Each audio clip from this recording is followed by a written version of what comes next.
24ಕ್ಕೆ ಬರುತ್ತೆ ಸಾಂಗ್ ಒಂದು. ಈಗ ಅದು ಇಂಪಾರ್ಟೆಂಟ್. ಅದಾದ್ಮೇಲೆ ಸೆಂಟಿಮೆಂಟು. ಈ ವಿತೌಟ್ ಎಮೋಷನ್ಸ್ ಏನು ಮಾಡೋಕ್ಕಾಗಲ್ಲ. ಸೆಂಟಿಮೆಂಟ್ ಮುಲಾಜಿಲ್ದಂಗಿದೆ. ವಿತೌಟ್ ಎಮೋಷನ್ಸ್ ನಾನು ಒಂದು ಹೇಳ್ಬೇಕು ಅಂತಂದರೆ, ಇವತ್ತಿನವರೆಗೂ ಇಷ್ಟು ಸಿನಿಮಾಲಿ ಧ್ರುವ ಅವ್ರನ್ನ ನೀವು ನೋಡೋಕ್ಕೆ ಚಾನ್ಸೇ ಇಲ್ಲ. ಅಷ್ಟು ಎಲ್ಲೋ ಒಂದು ಕಡೆ ನನ್ನ ಅಣ್ಣ ಅಂತಾಗಲಿ, ತಮ್ಮ ಅಂತಾಗಲಿ, ನನ್ನ ಮಗ ಅಂತಾಗಲಿ, ಆ ಥರ ತುಂಬ ಪ್ರೀತಿ ಮಾಡ್ಬಿಡ್ತೀರ ಧ್ರುವ ಅವ್ರನ್ನ. ಅಂದರೆ ಅಷ್ಟು ಇನ್ಸೈಡ್ ಹೋಗುತ್ತೆ ಪಾತ್ರ ಅದು. ಸೊ ಆ ಥರದ್ದೊಂದು ಪಾತ್ರ. ಆ ಪಾತ್ರ ಅಂದಮೇಲೆ ನಿಮ್ಗೆ ಗೊತ್ತೇ ಇದೆ, ಎಮೋಷನ್ಸ್ ಇಲ್ಲದೆ ಚಾನ್ಸೇ ಇಲ್ಲ. ಚೆನ್ನಾಗಿ ಒಳ್ಳೆ ಥರ ಅಳಿಸ್ತಾರೆ, ಗ್ಯಾರಂಟಿ ಸರ್, ನೋ ಪ್ರಾಬ್ಲಮ್. ಇಲ್ಲಪ್ಪ, ಏನೋ ನಮ್ಮ ಮೈದಾನ ನಮ್ಮ ಹೀರೋ ನನಗೆ ಹಾಕ್ಬೇಕು. ಸರ್ ಪ್ರಮೋಷನ್ ಅಂತ ಬಂದಾಗ ಇಡೀ ಇಂಡಸ್ಟ್ರಿ ಎಕ್ಸಾಂಪಲ್ ಫಸ್ಟ್ ಫ್ರೇಮ್ಸ್ ಅಂತ ಹೇಳ್ತಾರೆ ಸರ್. ಈ ಸಿನಿಮಾಗೆ ಇವಾಗೆ ಸ್ಟಾರ್ಟ್ ಮಾಡ್ಕೊಂಡ್ಬಿಟ್ಟಿದ್ದೀರಾ ಆಲ್ರೆಡಿ ಪ್ರಮೋಷನ್ಸ್? ಇವತ್ತಿನಿಂದ ಶುರು ಮಾಡಿದ್ದೀವಿ. ಎಲ್ಲ ನಿಮ್ಮ ಆಶೀರ್ವಾದಗಳು, ನಿಮ್ಮ ಸಪೋರ್ಟು, ದಯವಿಟ್ಟು ಎಲ್ಲ ಸಪೋರ್ಟ್ ಮಾಡಿ, ಎಂಕರೇಜ್ ಮಾಡಿ. ಬೇರೆ ಲ್ಯಾಂಗ್ವೇಜ್ಗಳು ನಾನೇನು ಕೇಳ್ತೀನಿ, ಬೇರೆ ಲ್ಯಾಂಗ್ವೇಜ್ಗಳಿಗೆ ಎಲ್ಲರಿಗೂ ತುಂಬ ಚೆನ್ನಾಗಿ ಮಾಡ್ತಾ ಇದ್ದೀರಾ, ಮಾಡಿ, ಬೇಡ ಅಂತ ಹೇಳಲ್ಲ. ಯಾಕೆಂದರೆ ನಮ್ಮ ಸಿನಿಮಾಗಳಲ್ಲಿ ರಿಲೀಸ್ ಆಗ್ತವೆ.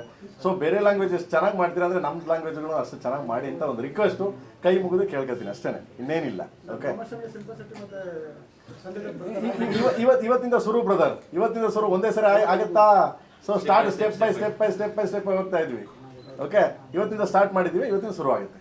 ಆಯ್ತಾ? ಫಸ್ಟ್ ಬೆಂಗಳೂರಿಂದ ಸ್ಟಾರ್ಟ್ ಆಗಿದೆ. ಹೌದು, ಇವತ್ತು ಬೆಂಗಳೂರು ಸ್ಟಾರ್ಟ್ ಆಗಿದೆ. ಸೊ ಇಲ್ಲಿಂದ ಶುರು ಮಾಡೋಣ. ಅವಾಗಲೇ ನಮ್ಮ ಮನು ಹೇಳ್ತಿದ್ರು, ಓ ಶುರು ಆಯಿತು, ಒಂದು ಟೈಮಲ್ಲಿ ಒಂದು ಇದು ಮಾಡಿದ್ರೆ ಅದು ಮಾಡೋದು ಒಂದು 50 ಪ್ರೆಸ್ ಮೀಟ್ ಮಾಡ್ತೀವಿ ಅಂತ. ಈಗ ಪ್ರಚಾರ ಅಲ್ವಾ, ಜನಕ್ಕೆ ರೀಚ್ ಆಗಬೇಕಲ್ವಾ. ನಾವೇನು ಶ್ರಮ ಬಿದ್ದಿದ್ದೀವಿ, ನಾವೇನು ಕಷ್ಟಪಟ್ಟು ಕೆಲಸ ಮಾಡಿದ್ದೀವಿ. ಹಗಲೂರಾದರೆ ನಮ್ಮ ಧ್ರುವರಾಗಲಿ, ಪ್ರೊಡಕ್ಷನ್ ಆಗಲಿ, ಹೀರೋಯಿನ್ ಆಗಲಿ, ಎಲ್ಲರೂ ಕಷ್ಟಪಟ್ಟು ಎಷ್ಟು ಶ್ರಮ ಬಿದ್ದು ಕೆಲಸ ಮಾಡಿದ್ವಿ, ಅದನ್ನು ನಾವು ನಿಮಗೆ ತೋರಿಸ್ಬೇಕಲ್ಲ. ಸೊ ಅದಕ್ಕೋಸ್ಕರ ನಾವು ಏನು ಮಾಡಬೇಕು, ರೀಚ್ ಮಾಡಬೇಕು. ಸೊ ಅದಕ್ಕೆ ನೀವೆಲ್ಲ ನಮಗೆ ಸಪೋರ್ಟ್ ಮಾಡಿದ್ರೆ ಅದು ಖಂಡಿತವಾಗಿ ರೀಚ್ ಆಗುತ್ತೆ. ಸೊ ಅಷ್ಟೇ, ಇನ್ನೇನಿಲ್ಲ. ಫಿಕ್ಸ್ ಆಗಿತ್ತು ಸಿನಿಮಾ ರಿಲೀಸ್ ಅಂತ ಎಲ್ಲ ಅನ್ಕೊಂಡಿದ್ರು ಇಂಡಸ್ಟ್ರಿಲಿ, ಬಟ್ ಸ್ವಲ್ಪ ಮುಂದೆ ಕಾರಣ ಅಂತ ಕಾರಣ ಏನಿಲ್ಲ, ಶೂಟಿಂಗ್ ನಡೀತಾ ಇದೆ, ಟೆಕ್ನಿಕಲ್ ಇದು ಗ್ರಾಫಿಕ್ಸ್ ನಡೀತಾ ಇದೆ ಕೆಲಸ, ಆಮೇಲೆ ಸಾಂಗ್ಸ್ಗಳ ಕೆಲಸ ನಡೀತಾ ಇದೆ. ಏನು ಕಾರಣ ಅಂತ ಏನಿಲ್ಲಪ್ಪ, ಸಿನಿಮಾ ಶುರು ಮಾಡಿದ್ವಿ, ಮುಗಿತಾ ಬಂತು. ನಮ್ಮ ಇದೇನಿಲ್ಲ, ಒಂದೇ ಸ್ಟ್ರೆಚಲ್ಲಿ ಬಂದು ಶೂಟಿಂಗ್ ಮಾಡಿಕೊಟ್ರು. ಮಧ್ಯ ಬೇರೆ ಸ್ವಲ್ಪ ನಮ್ಮ ಕೆಲಸಗಳಿದ್ದು, ಆ ಕೆಲಸಗಳಿಂದ ಇದಾಯಿತು. ಸೊ ದೆನ್ ಅದಾದಮೇಲೆ ಬಂದು ಶೂಟಿಂಗ್ ಮಾಡಿಕೊಡು. ನಾವು ಯಾವ ಟೈಮಿಗೆ ಕರೆದು ಬಂದು ಶೂಟಿಂಗ್ ಮಾಡಿಕೊಡಿ, ಏನು ತೊಂದರೆ ಇಲ್ಲ. ಓಕೆ,